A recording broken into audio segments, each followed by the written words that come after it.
Hello friends, आज की इस वीडियो में हम लोग देखेंगे काउंटिंग ऑफ फिगर से कुछ एसएससी में पूछे वाले रीजनिंग के क्वेश्चन। यहाँ हम लोग हर तरीके के फिगर को कैसे काउंट करना है उसका ट्रिक सीखेंगे, जैसे वर्ग के क्वेश्चन हो या फिर त्रिभुज वाले फिगर हो या फिर आयत वाले फिगर हो, इसे आपको कैसे काउंट करना है इसका हम बेहद आसान ट्रिक सीखेंगे। तो चलिए शुरू करते हैं। तो पहला फिगर आपके सामने है दोस्तों। इस फिगर में आपको कहा जाए कि कुल कितने वर्ग हैं आप काउंट करें, कितने स्क्वायर हैं आपको टोटल स्क्वायर बताना है। तो आप इसे गिन के अगर सॉल्व करेंगे, जैसे आप यहाँ 1 2 3 4 5 6 ऐसे करके गिनेंगे तो काफी समय लग जाएगा, लेकिन इसे सॉल्व करने का क्या ट्रिक है चलिए देखते हैं। तो यहाँ सबसे पहले आप ऐसे नंबर लिख ले 1 2 3, ठीक है, और नीचे भी लिख लें आप 1 2 और 3, यानी कि 3 रो है और 3 कॉलम है। तो इसे सॉल्व करने का ट्रिक है, यानी कि ये क्वेश्चन में हम कह सकते हैं n गुना n है फिगर, ठीक है। तो ये 1 से लेकर 3 तक है, तो 1 से लेकर तीनों में हम स्क्वायर लगा लेंगे। जैसे 1 पर स्क्वायर लगा देंगे, 2 पर भी स्क्वायर लगा देंगे और 3 पर स्क्वायर लगा देंगे और सभी को हम जोड़ देंगे, ठीक है। तो 1 का स्क्वायर करेंगे तो 1 हो जाएगा, 2 का स्क्वायर करेंगे तो 4 हो जाएगा और 3 का स्क्वायर करेंगे तो 9 हो जाएगा। सबको हम जोड़ेंगे, 1 और 4 5 और 9 14, यानी कि कुल 14 वर्ग हैं इस फिगर में। इसको सॉल्व करने का यही ट्रिक है। कुल कितने वर्ग हो गए? 14। ये हो गया आंसर। अब आइए हम दूसरा फिगर देखते हैं। दूसरा फिगर आपके सामने है दोस्तों। इस फिगर में भी हम वैसे ही नंबर लिख देंगे जैसे पहले फिगर में हमने लिखा था। तो यहाँ हम लिखेंगे 1 2 3 और 4, ठीक है, और 1 2 3। यहाँ देखिए दोस्तों, पहले क्वेश्चन से ये क्वेश्चन एकदम अलग है, क्योंकि उस क्वेश्चन में रो और कॉलम दोनों बराबर थे, सेम थे। इस क्वेश्चन में देखिए रो और कॉलम दोनों सेम नहीं है, दोनों अलग अलग है। अगर ऐसे फिगर हो तो इसकी आप काउंटिंग कैसे करेंगे? तो इस फिगर को हम कह सकते हैं ये फिगर m गुना n है, ठीक है। और इसे आपको कैसे काउंट करना है? जैसे रो कॉलम 4 और 3 है तो आपको इसे गुना करते जाना है, एक घटा घटा कर और जोड़ते जाना है। तो कैसे इसे करना है देखिए, जैसे यहाँ पर 4 है, ठीक है, और यहाँ 3 है, तो पहले हम 4 गुना 3 लिख देंगे, ठीक है, बीच में प्लस का साइन हम लगा लेंगे और इस 4 में से भी एक घटा लेंगे और 3 में से भी एक घटा लेंगे, यानी 3 गुना 2 हम करेंगे और फिर बीच में प्लस लगाएंगे। फिर इस 3 और 2 में से भी एक एक घटाकर हम यहाँ गुना करेंगे। जैसे 3 में से एक घटाएंगे तो 2 हो जाएगा और 2 में से एक घटाएंगे तो 1 हो जाएगा। आपको तब तक इसे घटाते जाना जब तक 0 ना हो जाए, ठीक है। तो यहाँ हो गया 2 गुना 1, ठीक है। अब इससे कम हम करेंगे नहीं, क्योंकि उसके बाद 0 आ जाता है तो कोई फायदा नहीं है, तो यहीं तक हम रखेंगे। तो अब आइए इसे हम सॉल्व करते हैं। तो 4 तिये 12 हो जाएगा, यहाँ 3 दूना 6 हो जाएगा और यहाँ 2 इकाइयां 2 हो जाएगा। तो इस सभी को आप जोड़ दीजिए, 12 6 18, 18 2 20, यानी कि इस फिगर में कुल स्क्वायर वर्ग कितने हो गए? 20। ये है आंसर। तो अब आइए हम एक आयत वाले फिगर देखते हैं दोस्तों। तो आयत वाले फिगर आपके सामने है।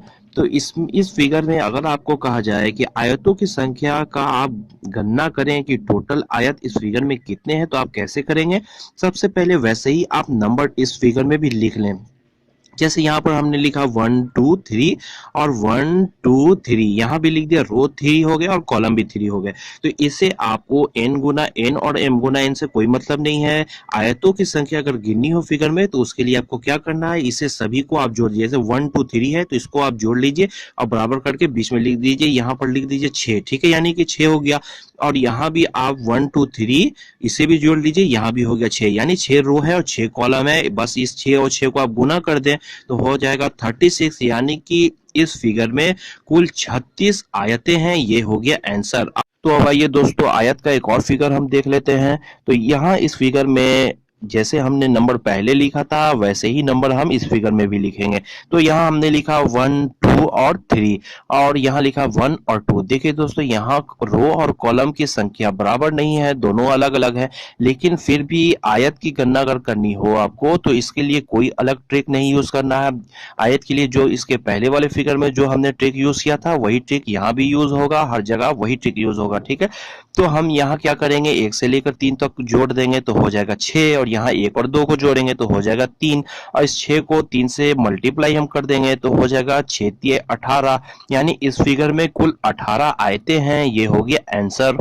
अब आइए दोस्तों, अब हम देखते हैं कि त्रिभुज की गणना हम कैसे करेंगे।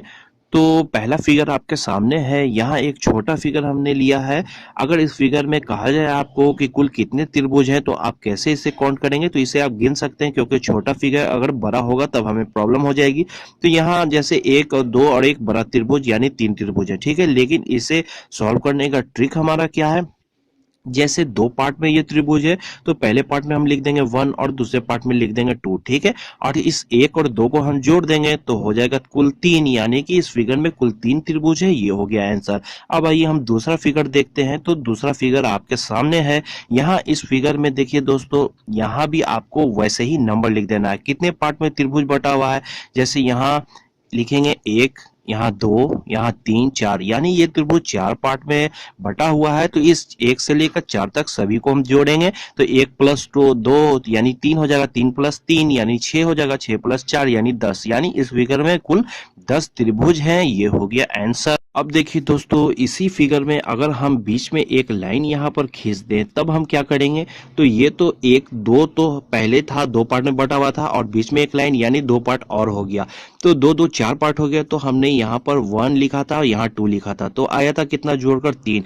इसी में आपको डबल कर देना है, यानी 2 से मल्टीप्लाई कर देना है, तो हो जाएगा 3 दूना 6, ठीक है। उसी तरह हम दूसरे फिगर में आइए चेक करके देखते हैं।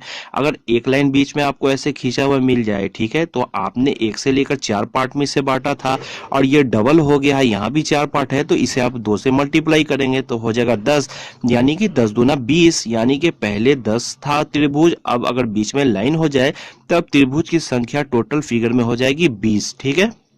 उसी तरह अगर लाइन एक की जगह एक और लाइन खींच दिया जाए, अगर 2 लाइन खींच दिया जाए तो अब 3 पार्ट में बढ़ गया है, तो 1 से लेकर 4 तक ही हमें गिनना है, तो हो जाएगा 10, और इसे 3 पार्ट में बांटा गया है तो 3 से आप मल्टीप्लाई कर लें तो हो जाएगा 30। अब कुल फिगर में, इस फिगर में कुल कितने त्रिभुज हो गए, 30। ये हो गया आंसर।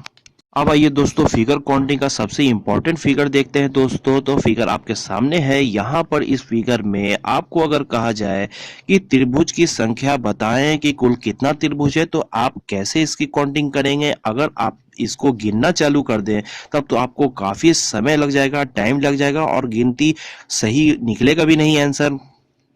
तो इसे सॉल्व करने का क्या हमारा ट्रिक है, तो चलिए देखते हैं। तो इसे सॉल्व करने के लिए सबसे पहले आपको ये चेक करना है कि त्रिभुज कितने पार्ट में बटा हुआ है, और वो हम कैसे देखेंगे। यहाँ पर देखिए, हम इसे एक पार्ट मानेंगे, ठीक है, और इस त्रिभुज को हम 2 पार्ट मानेंगे, और यहाँ पर एक लाइन लगाया तो ये 3 पार्ट हो गया और ये 4 पार्ट हो गया, यानी ये त्रिभुज 4 पार्ट में बटा हुआ है, ठीक है।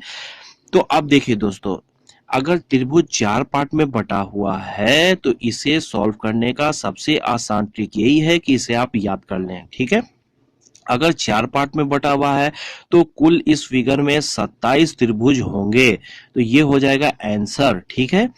तो अगर आप याद कर सकते हैं तो आप याद कर लें। जैसे अगर हम लोग कहें कि एक फिगर और हम यहाँ देखते हैं, जैसे इस फिगर में आपको दिख रहा है कि कितने पार्ट में बटा हुआ है, ये 1 पार्ट, 2 पार्ट, 3 पार्ट, ये फिगर 3 पार्ट में बटा हुआ है, ठीक है। अगर फिगर 3 पार्ट में बटा हुआ होता है तो यानी कि इस फिगर में कुल 13 त्रिभुज होंगे, ठीक है। अगर 3 पार्ट में बटा हुआ है तो 13 त्रिभुज होंगे, अगर 4 पार्ट में बटा हुआ है तो 27 त्रिभुज होंगे। अगर 5 पार्ट वाला क्वेश्चन आ जाता, अगर 5 पार्ट में बटा होता त्रिभुज, तो वहां कुल 48 त्रिभुज होते हैं, ठीक है। अगर इसे आप याद कर सकते हैं तो याद कर लें। अब देखिए दोस्तों, अगर आपको ये याद अगर नहीं है कि 4 पार्ट में 27 त्रिभुज होते हैं और 3 पार्ट में 13 होते हैं, 5 पार्ट में 48 होते हैं, अगर आपको याद नहीं है तो इसे आप कैसे सॉल्व करेंगे, तो उसके लिए ट्रिक है। आइए हम चेक करते हैं कैसे आपको सॉल्व करना है। अगर आपका फिगर 4 पार्ट में बटा हुआ है त्रिभुज, ठीक है, तो आप इसे सबसे पहले 4 से लेकर 1 तक लिख लें। जैसे यहाँ लिखेंगे 4 3 2 1, ठीक है, आपने लिख दिया 4 से लेकर 1 तक। अब 4 के सामने आप 1 लिख दीजिए, ठीक है। 4 के सामने आपने 1 लिखा। अब इस 1 में आपको 2 जोड़ना है और उसके नीचे लिखना है, यानी 1 में 2 जोड़ेंगे तो 3 हो जाएगा, तो 3 के सामने हमने लिखा 3। अब इस 3 में हम 3 जोड़ेंगे और 2 के सामने लिखेंगे 6, ठीक है। अब इस 6 में हम 4 जोड़ेंगे और 1 के सामने लिखेंगे 10, ठीक है। ऐसे हमने लिख लिया। अगर यही अगर फिगर 5 पार्ट में बटा होता तब हम 5 से लेके 1 तक लिखते हैं, जैसे 5 लिखते हैं, 4 लिखते हैं, 3 लिखते हैं, 2 लिखते हैं, 1 लिखते हैं, ठीक है। और 5 के सामने हम 1 लिखते हैं, ठीक है। और इस 1 में 2 जोड़ते हैं तो 4 के सामने 3 लिखते हैं, और इस 3 में 3 जोड़ते हैं तो 3 के सामने 6 लिखते हैं, और 2 अगर इस 6 में हम 4 जोड़ते हैं तो 2 के सामने 10 लिखते हैं, और इस हम 10 में 5 जोड़ते हैं तो 1 के सामने हम 15 लिखते हैं, ठीक है। उसके बाद देखिए नेक्स्ट स्टेप आपको क्या करना है, नीचे से ऊपर हम जाएंगे, ठीक है। नीचे से ऊपर हम जाएंगे और एक संख्या छोड़कर अगली संख्या को सर्कल करेंगे, ठीक है। और ये सर्कल क्यों करेंगे वो हम आगे चल के देखेंगे। जैसे यहाँ 10 को छोड़ेंगे हम 6 को सर्कल करेंगे, ठीक है। और इस 3 को छोड़ेंगे 1 को सर्कल करेंगे, ठीक है। उसके बाद इस 1 से लेकर 10 तक सभी को हम जोड़ेंगे तो यहाँ हो जाएगा 10 6 16, 16 3 19 और 1 20, 20 हो गया, ठीक है। अब जो हमने सर्कल किया था उसे भी हम जोड़ते हैं तो 6 1 7 हो गया 27, यानी कि 4 पार्ट में अगर आपका त्रिभुज वाला फिगर बटा हुआ है तो कुल 27 त्रिभुज होंगे, ये हो गया आंसर। अब आइए 5 पार्ट में बटा होता तो उसे भी हम चेक करते हैं, इसे भी हम वैसे ही सॉल्व करेंगे, नीचे से चलेंगे और एक छोड़कर हम सर्कल करेंगे। तो इसे 10 को सर्कल किया हमने और यहाँ हम 3 को सर्कल करेंगे और सभी को हम जोड़ेंगे। अगर सभी को हम जोड़ेंगे तो हो जाता है 35, और 10 और 3 को जोड़ेंगे तो हो जाएगा 13, और 13 और 35 48, यानी कि 5 पार्ट में अगर फिगर बटा हुआ है तो टोटल 48 त्रिभुज होंगे, ये हो गया आंसर। तो अब आइए हम नेक्स्ट फिगर देखते हैं दोस्तों। तो फिगर आपके सामने है, इस फिगर में आपको अगर कहा जाए कि इस फिगर में कुल कितने त्रिभुज हैं तो आप इसे कैसे काउंट करेंगे। तो यहाँ सबसे पहले आप लिख लें 1 2 3, ठीक है। तो ये जो आपने 3 तक लिखा ये इस तरीके का फिगर 3 जगह बन रहा है। देखिए यहाँ भी 1 2 3 और यहाँ भी 1 2 3, 3 जगह बन रहा है। तो इस 1 से लेकर 3 तक आप जोड़ दीजिए तो हो जाएगा 6, और 3 तरीके का बन रहा है तो गुना 3, ठीक है। यानी ऐसे ऐसे त्रिभुज 18 है तो 18 हो गया। और बीच में एक त्रिभुज है दोस्तों और 2 पार्ट में बटा हुआ है तो यहाँ भी हम लिखेंगे 1 और 2, ठीक है। और इस 1 और 2 को भी जोड़ेंगे तो हो गया 3, ठीक है। यानी बीच में 3 त्रिभुज है तो यहाँ हो गया 3, तो 18 और 3 21 हो जाता है, ठीक है। और ये एक त्रिभुज जो बड़ा वाला है ये भी एक त्रिभुज है, इसे भी हम प्लस करेंगे तो 21 + 1 यानी कि कुल 22 त्रिभुज हो गया इस फिगर में, ये हो गया आंसर। तो अब आइए एक और लास्ट फिगर देख लेते हैं दोस्तों। तो क्वेश्चन आपके सामने है, यहाँ इस फिगर में आपको बताना है कि कुल त्रिभुज की संख्या कितनी है। तो इसे हम कैसे सॉल्व करेंगे, यहाँ जो छोटे छोटे त्रिभुज दिख रहे हैं इसमें आपको नंबर पहले लिख लेना है। तो यहाँ हमने लिखा 1, यहाँ लिखेंगे 2, यहाँ हो गया 3, यहाँ है 4, यहाँ हो गया 5, यहाँ 6 7 और 8, यानी कि कुल 8 पार्ट में बटा हुआ है। तो आपको कुछ नहीं करना है, बस इस 8 को 2 से मल्टीप्लाई कर देना है, यानी 8 दूना 16, यानी इस फिगर में कुल 16 त्रिभुज है, ये हो गया आंसर। अगर यही मान लिया जाए कि ये ऐसा फिगर अगर होता और बीच में क्रॉस का साइन होता तो 4 पार्ट में यहाँ बन गया तो हम लिख देंगे 1 2 3 4, ठीक है। और इस 4 को आप 2 से गुना कर देते तो हो जाता 8, यानी इस फिगर में हो जाता 8 त्रिभुज, ये हो जाता आंसर। अगर ये वीडियो आपको पसंद आया होगा दोस्तों तो वीडियो पर लाइक कर दें, और इसी तरह हर रोज एक नए तरीके का वीडियो देखने के लिए चैनल को सब्सक्राइब कर लें। Okay, thank you.